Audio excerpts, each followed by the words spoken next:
Okay, so let's see how it works.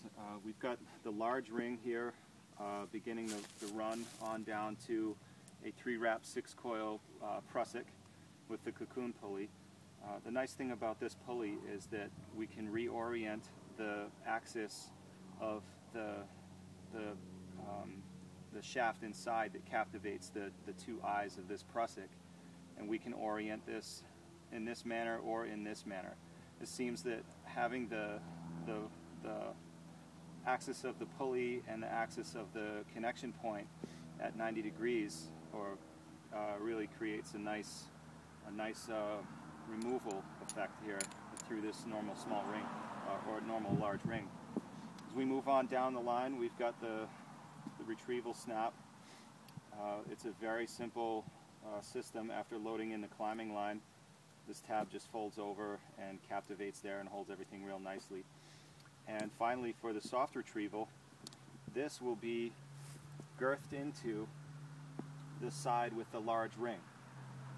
And that's all it takes. And this is meant to just sort of hang in place. So as I install it here, we'll head up to this limb. This would get pulled over, followed by threading in the Cocoon pulley. And then we'll load in the climbing line.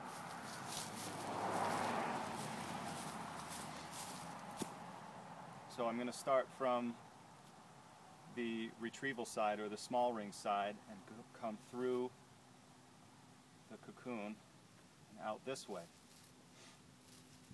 Now if you'd have already climbed into or threaded your system and you're climbing up to it, then these can be easily just snapped in. This HMS is going to be snapped in on the eye-splice side, and this snap over here will captivate the working side of the line. So here we have totally free movement of the line in a working situation. Now when it comes to retrieval, it's quite simple in a way. It just sounds more complicated as we go here, but we would take the throw bag. When we're done climbing and we've come down to the ground and disconnected from the saddle, we would take the throw bag and thread the line in so that it slides.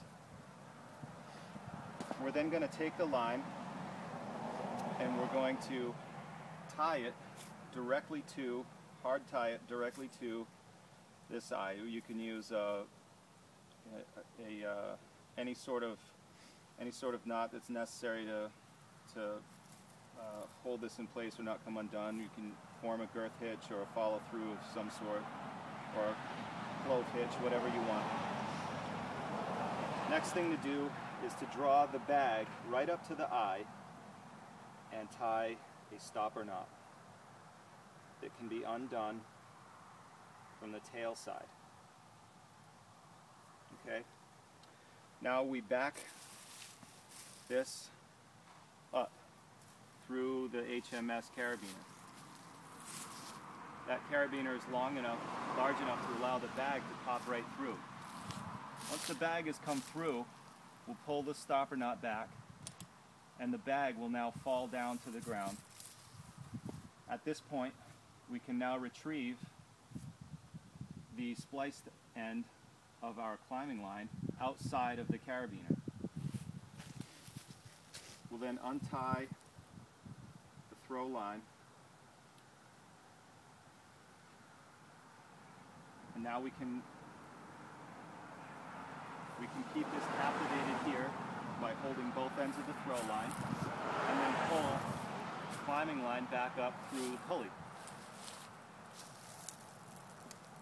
Now that gets caught in the small ring side, and we can now disconnect this system by pulling on either leg in order to make it disconnect.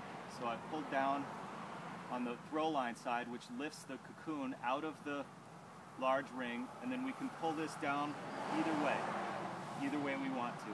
I would choose, obviously, in this instance, to lower it down on this side, less to pass over the branch. But we can control the drop or the retrieval of this false crotch. In a hardscape situation where you could easily damage a pulley, it's a really nice way to retrieve the system. Thanks for watching.